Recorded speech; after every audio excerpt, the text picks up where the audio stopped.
제23장.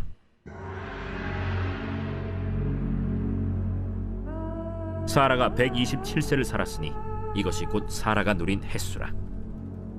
사라가 가나안 땅 헤브론 곧 기럇 아르바에서 죽음에 아브라함이 들어가서 사라를 위하여 슬퍼하며 애통하다가 그 시신 앞에서 일어나 나가서 헷 족속에게 말하여 이르되, 나는 당신들 중에 나그네요 거류하는 자이니 당신들 중에서 내게 매장할 소유지를 주어 내가 나의 죽은 자를 내 앞에서 내어다가 장사하게 하시오.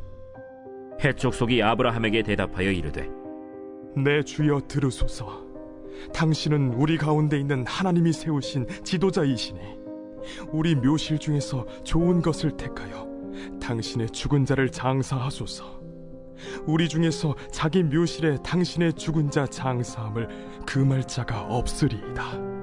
아브라함이 일어나 그 땅 주민 헷 족속을 향하여 몸을 굽히고 그들에게 말하여 이르되, 나로 나의 죽은 자를 내 앞에서 내어다가 장사하게 하는 일이 당신들의 뜻일진데 내 말을 듣고 나를 위하여 소할의 아들 에브론에게 구하여 그가 그의 판머리에 있는 그의 막벨라 굴을 내게 주도록 하되 충분한 대가를 받고 그 굴을 내게 주어 당신들 중에서 매장할 소유지가 되게 하기를 원하노라. 에브론이 헷 족속 중에 앉아있더니 그가 헷 족속 곧 성문에 들어온 모든 자가 듣는 데서 아브라함에게 대답하여 이르되, 내 주여 그리 마시고 내 말을 들으소서. 내가 그 밭을 당신에게 드리고 그 속의 굴도 내가 당신에게 드리되 내가 내 동족 앞에서 당신에게 드리오니 당신의 죽은 자를 장사하소서. 아브라함이 이에 그 땅의 백성 앞에서 몸을 굽히고 그 땅의 백성이 듣는 데서 에브론에게 말하여 이르되, 당신이 합당히 여기면 청하건대 내 말을 들으시오. 내가 그 밭값을 당신에게 주리니 당신은 내게서 받으시오. 내가 나의 죽은 자를 거기 장사하겠노라. 에브론이 아브라함에게 대답하여 이르되, 내 주여 내 말을 들으소서. 땅값은 은 400세겔이나 그것이 나와 당신 사이에 무슨 문제가 되리이까? 당신의 죽은 자를 장사하소서. 아브라함이 에브론의 말을 따라 에브론이 헷 족속이 듣는 데서 말한 대로 상인이 통용하는 은 400세겔을 달아 에브론에게 주었더니 마므레 앞 막벨라에 있는 에브론의 밭 곧 그 밭과 거기에 속한 굴과 그 밭과 그 주위에 둘린 모든 나무가 성문에 들어온 모든 헷 족속이 보는 데서 아브라함의 소유로 확정된지라. 그 후에 아브라함이 그 아내 사라를 가나안 땅 마므레 앞 막벨라 밭 굴에 장사하였더라. 마므레는 곧 헤브론이라. 이와 같이 그 밭과 거기에 속한 굴이 헷 족속으로부터 아브라함이 매장할 소유지로 확정되었더라.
매일 성경과 함께하는 아름빛 교회 말씀 묵상, 아름빛 바이블 키트 시간입니다.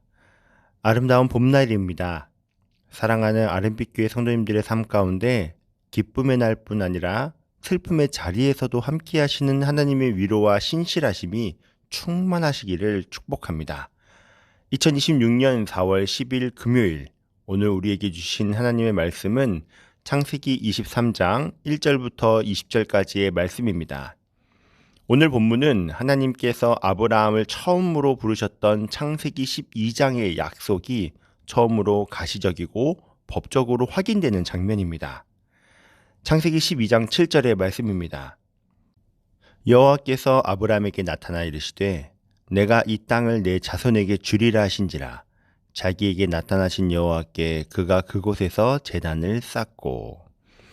하나님께서는 가나안 땅에 도착한 아브라함을 향해 바로 이 땅을 자손에게 줄 것임을 말씀하셨습니다.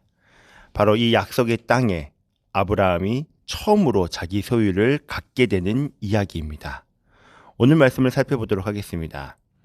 열국의 어머니라 불리었던 사라가 죽음을 맞이하는 모습이 등장합니다. 아브라함과 함께 갈대아 우르에서 떠나 가나안 땅에 들어온 지 62년의 시간이 지났습니다. 그동안 참 많은 일이 있었죠.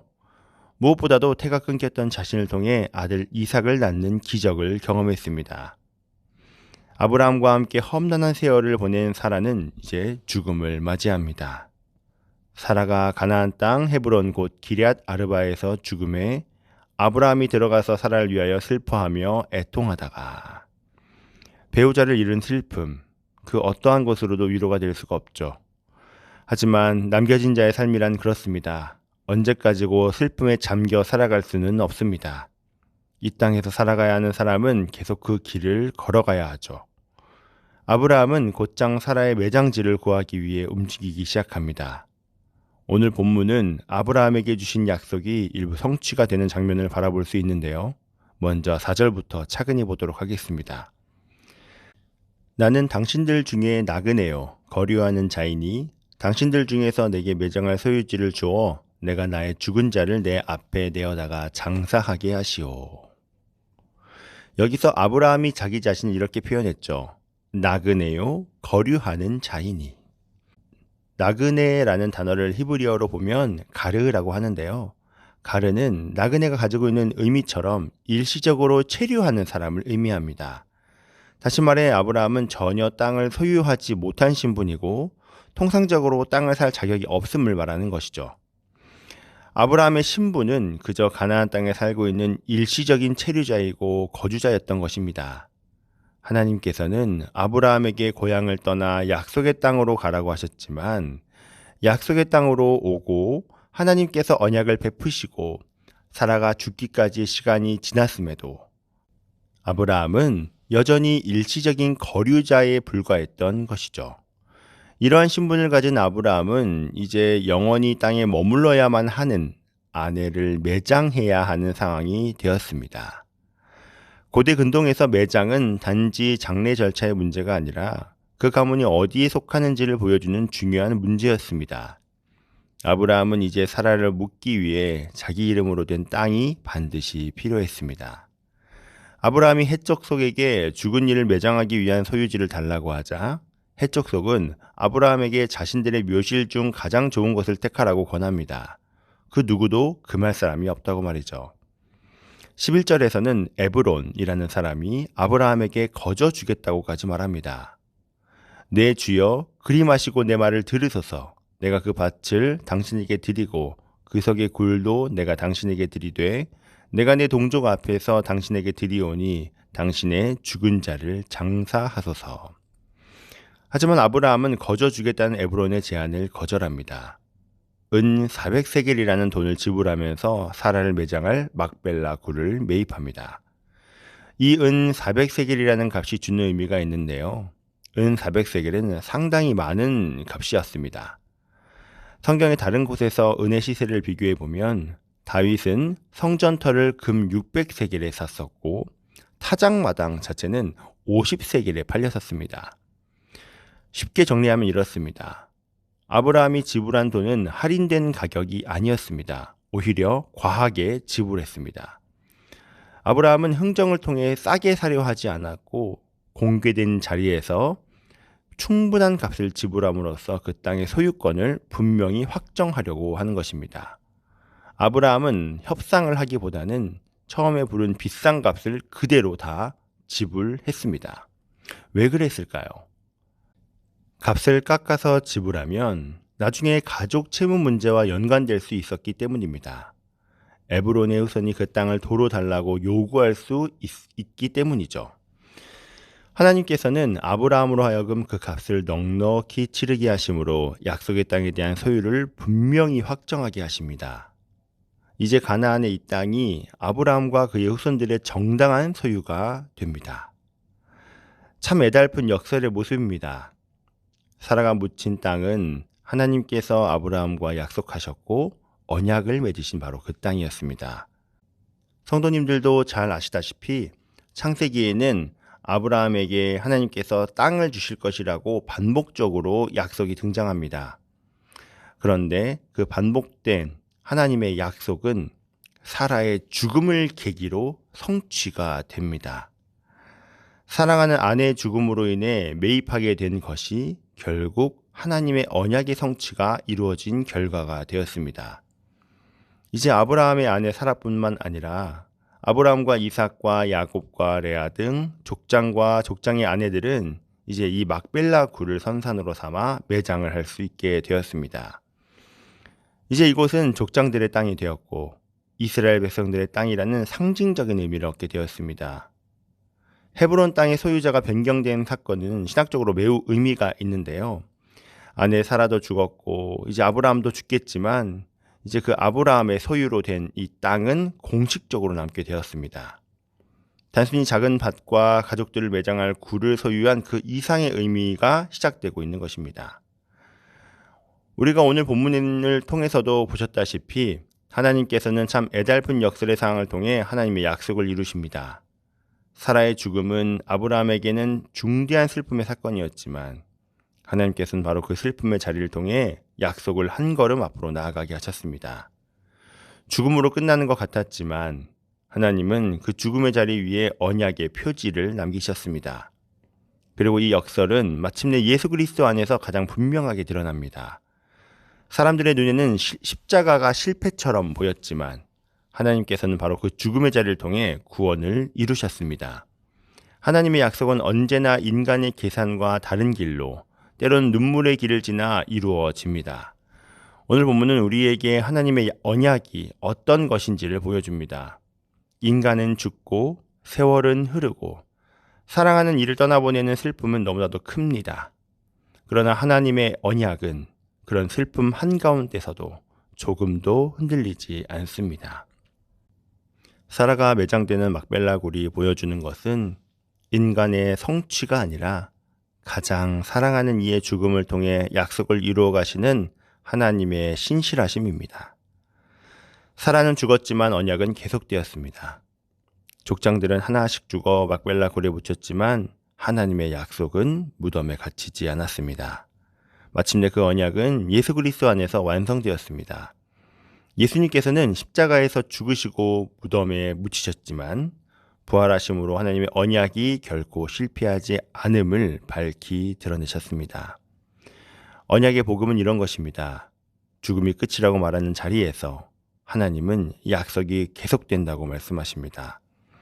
사랑하는 아름빛 성도님들, 하나님께서는 우리의 가장 슬픈 자리를 통해서도 우리를 향한 신실하심을 보여주시는 분이십니다.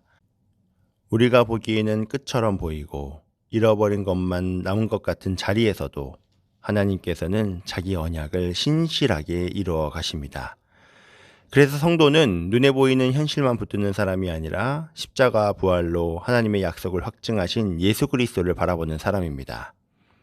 혹 오늘 우리의 삶에도 이해할 수 없는 아픔과 무너진 자리와 눈물의 시간이 있다면 그 자리에서도 하나님은 여전히 일하고 계심을 믿으시기 바랍니다. 죽음이 끝이라고 말하는 세상 가운데서 그리스도의 복음은 우리에게 하나님의 약속은 끝나지 않았다고 선포합니다. 그러므로 오늘도 낙심보다 언약을, 현실보다 말씀을, 눈물보다 신실하신 주님을 붙들며 살아가는 저와 여러분이 되시기를 간절히 축복합니다. 다 함께 기도하겠습니다. 살아계신 하나님 아버지 감사합니다. 오늘 우리에게 귀한 말씀을 허락하시어 오늘도 말씀을 통해 위로와 격려를 누리게 하심에 감사와 찬양을 올려드립니다. 아브라함에게 있어 사라의 죽음이라는 가장 깊은 슬픔의 자리에서도 주님은 신실하게 언약을 이루어 가셨습니다. 주님, 우리의 삶에도 이해할 수 없는 아픔과 눈물의 시간이 있지만 그 자리에서도 여전히 일하시는 하나님을 믿는 아름빛 성도들이 되게 하여 주시옵소서. 우리가 바라보는 복음은 십자가에 매달려 계신 예수님이 아닌 부활하신 빈무덤의 예수 그리스도임을 고백하노니 우리의 삶 가운데 낙심보다 우리를 향한 주님의 약속을, 현실의 어려움보다 변치 않는 말씀을, 지금 흘리는 눈물보다 영원토록 신실하신 주님을 붙들며 살아가는 성도가 되게 하여 주시옵소서. 감사합니다. 살아계신 예수 그리스도 이름으로 기도합니다. 아멘.